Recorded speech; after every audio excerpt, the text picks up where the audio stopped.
Sweep చేస్తుంది కూటమి అభ్యర్థులకు కూడాను సైకిల్ జోరు కనిపిస్తూ ఉంది. అలాగే మనం చూసుకోవచ్చు. అలాగే మనతో పాటు గెస్ట్ శ్రీరామ్ అనలిస్ట్ గారు కూడా యాడ్ అయ్యారు. నమస్తే అండి. సో మనం చూస్తున్న ఈ రోజు సంబంధించినటువంటి ఏదైతే కూటమి అభ్యర్థులు కంప్లీట్ గా చాలా చోట్ల వైసీపీ కనీసం ఓపెన్ చేయనటువంటి స్థితి, అంటే ముందంజలో కూడా లేదు. దీన్ని ఎలా చూడొచ్చు అసలు? అందరూ చేజేతిలా చేసుకున్నదండి అహంకారంతో. 151 సీట్లు ఇస్తే ప్రజలు ఒక నమ్మకంతో కుర్రాడు రాజకీయంగా కుర్రాడు బోళ్ళంత భవిష్యత్తు ఉంది, మా నాన్నగారితో పాటు ఆయన ఫోటో పక్కన నా ఫోటో ఉండాలి, అంత మంచి పేరు తెచ్చుకుంటాను, నాకు ఒక్క అవకాశం ఇవ్వండి అంటే ప్రజలందరూ అవకాశం ఇచ్చారు. ఎస్ ఒకసారి చూద్దాం కరెక్ట్గా ఇద్దామని. కానీ అహంకారంతో ఆ ఇచ్చిన అవకాశాన్ని మిస్యూజ్ చేసుకున్నాడు.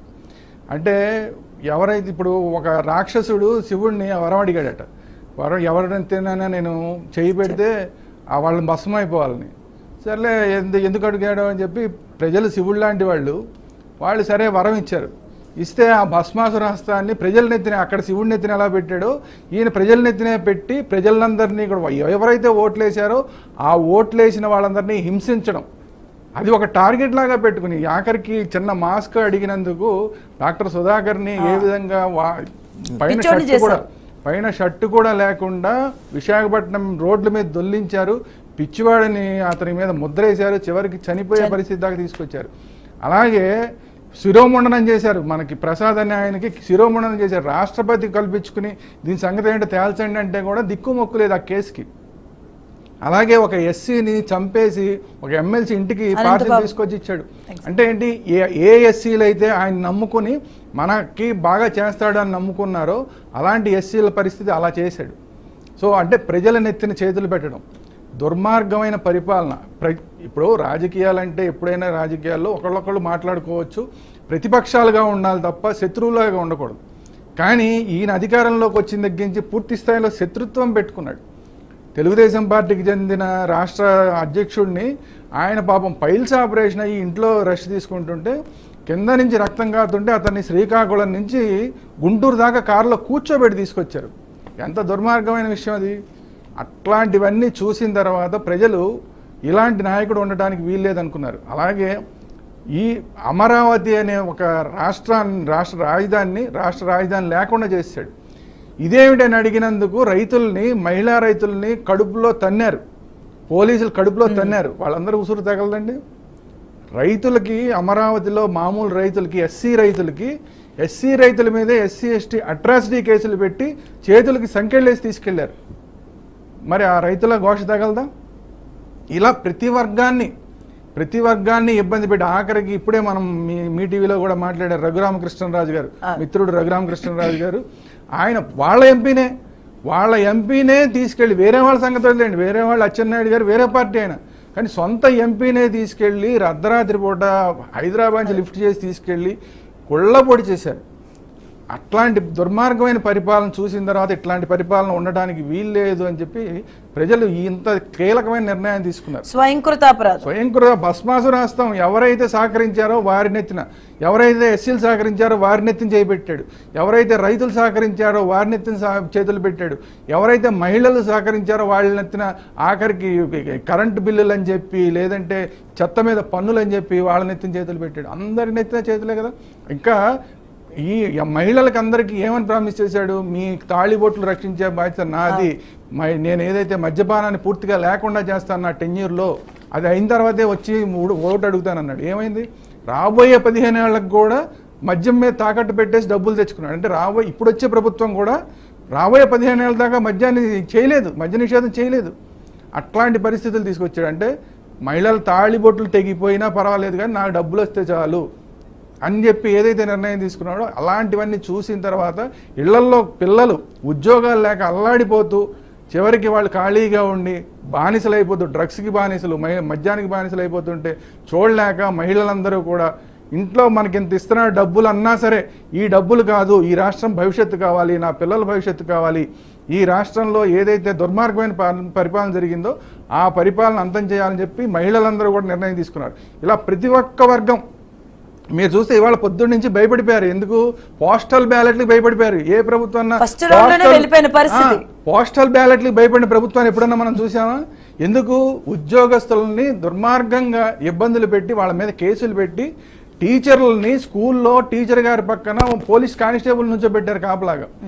ఎంత దుర్మార్గం. వాళ్ళని టీచర్లందరినీ పాయకానాలకు ఫోటో తీసి పంపించమని రోజు వాళ్ళకి డ్యూటీ వేశారు. అలాగే ఎక్కడ వైన్ షాపుల దగ్గర వీళ్ళందరికీ డ్యూటీలు వేశారు. టీచర్లు చేసే పనులు అవే. అది కాకుండా ఇవి ఉద్యోగస్తుల మీద కేసులు పెట్టారు. ఎందుకు? వాళ్లే ప్రామిస్ చేసిన ఓపీఎస్ తీసుకురండి, సిపిఎస్ రద్దు చేయండి అని అడిగినందుకు. ముఖ్యమంత్రి గారు ఏం చెప్పేటప్పుడు వారం రోజుల్లో నేను మార్చేస్తానన్నాడు. అలాంటిది పక్కన పెట్టేసి వాళ్ళందరూ ఏమయ్యా బాబు నువ్వు ఇస్తా అన్నావు కదా, ఓపీఎస్ ఇవ్వు, సిపిఎస్ రద్దు చేయనందుకు వాళ్ళందరి మీద కేసులు పెట్టాడు. ఇంత దుర్మార్గం చేసిన తర్వాత అన్ని వర్గాలు కూడా ఈయన మీద వెక్స్ అయిపోయారు. ఇక చాలు ఇలాంటి దుర్మార్గం. లాస్ట్ లో డిసెంబర్ అంగన్వాడీ కార్యకర్తల పైన చేసిన దాడులు వీళ్ళు అన్ని నెలలు మహిళలను చూడకుండా లాఠీ చార్జీలు చేశారు. బెదిరింపులు తిరిగి ఉద్యోగాలు కావాలా వద్దా అని బెదిరింపులు. పైగా వీళ్ళందరూ వాలంటీర్లని దుర్మార్గంగా ఉపయోగించుకున్నాడు. చెప్పిందేమో ప్రతి ఒక్క 50 ఏళ్ళకి సర్వీస్ చేస్తామని చెప్పి ఆ వ్యవస్థను తీసుకొచ్చి వాళ్ళని ఈ మొత్తం ఎలక్షన్ వ్యవస్థను కూడా మ్యానిపులేట్ చేయడానికి వాడుకోవడానికి ప్రయత్నం చేశాడు. సో ఇట్లా ప్రతిదీ కూడా ఆయన చేసినవన్నీ కూడా తప్పులే. ఇన్ని తప్పులు చేశారు కాబట్టి ఈ భస్మాసుర హస్తం మనకు వద్దురా బాబు అని చెప్పి ఆ భస్మాసుర హస్తాన్ని ఆయన నెత్తి మీద పెట్టుకునేలా చేశాడు. భస్మం అయిపోయాడు.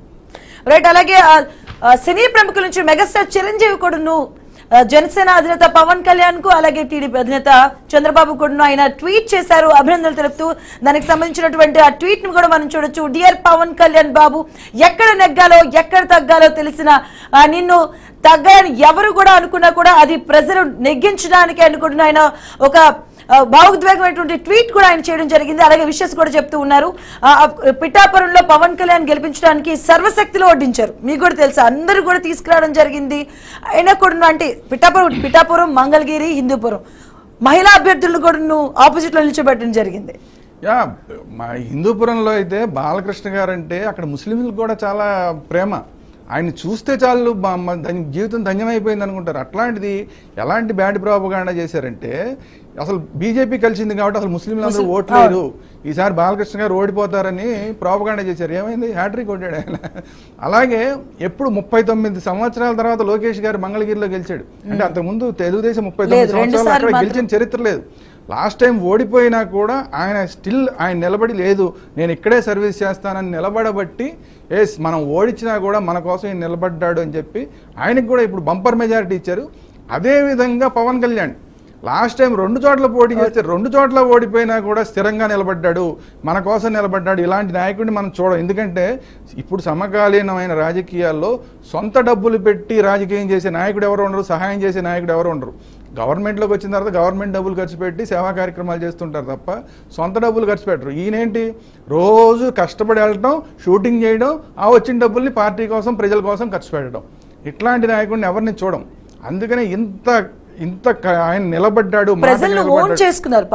ఖచ్చితంగా ఓన్ చేసుకున్నారు. అది కాకుండా కాపు కమ్యూనిటీ మొత్తం కూడా యునానిమస్ గా ఈసారి ఏమైనా సరే ఈయన గెలిపించాలి, ఇక్కడ ఆయన గెలిపించడం కాదు, ఆయన ఎక్కడనే వాళ్ళ క్యాండిడేట్లు నిలబెడితే అక్కడ గెలిపించాలి, ఈయన ఎవరికి ఓటు వేయమంటే వాళ్ళకి ఓటు వేయాలని యునానిమస్ గా డిసైడ్ అయ్యారు. ఎందుకంటే వాళ్ళకంటూ కాపు కమ్యూనిటీకి ఒక స్టాల్వార్డ్ లీడర్ రావాలని చెప్పి వాళ్ళు కోరుకున్నారు.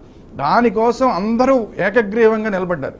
అయినా అట్లాంటి కాపు కమ్యూనిటీ అలా అనుకుంటున్న సందర్భంలో కూడా దుర్మార్గం ఎంత చూడండి.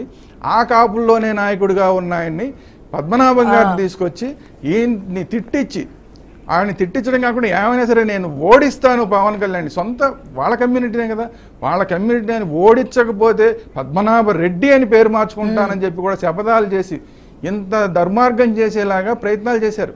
ఎన్ని చేసినా కూడా ఒక స్టాల్వార్డ్ లీడర్గా మొత్తం కమ్యూనిటీ నేమ్ మాత్రమే కాదు మొత్తం ప్రజలందరూ కూడా ఆయనకి ఎన్ని కలిసినాయి చూడండి. ఆయన హీరోగా ఆయన ఫ్యాన్స్ ఎవరైతే ఉన్నారో వాళ్ళు ఓట్లేశారు. రాజకీయ నాయకుడిగా ఆయన ఏదైతే సేవ చేశారో అది నచ్చిన వాళ్ళు ఓటేశారు. కాపు కమ్యూనిటీ యునానిమస్ గా ఓటేసింది. Bharatiya Janata party cadre ఓట్లేసింది. Group రాజకీయాలు లేకుండా అందరూ కలిసికట్టుగా వర్మ గారు ఎంత ఆయన సీటు త్యాగం చేసి మరి ఆయన కోసం పనిచేశాడు. అంటే తెలుగుదేశం కేడర్ మొత్తం ఈయనకి పనిచేసింది. సో ఎంతమంది పనిచేసిన తర్వాత పద్మనాభ నువ్వు రెడ్డి మార్చుకున్నా, పద్మనాభ రాజు నువ్వు ఏం మార్చుకున్నా ఎవ్వడూ పట్టించుకోడని చెప్పి పద్మనాభ రెడ్డి గారికి ఈరోజు అర్థమైంది. అందుకే అంటున్నా ఇలాంటి వాళ్ళందరూ కూడా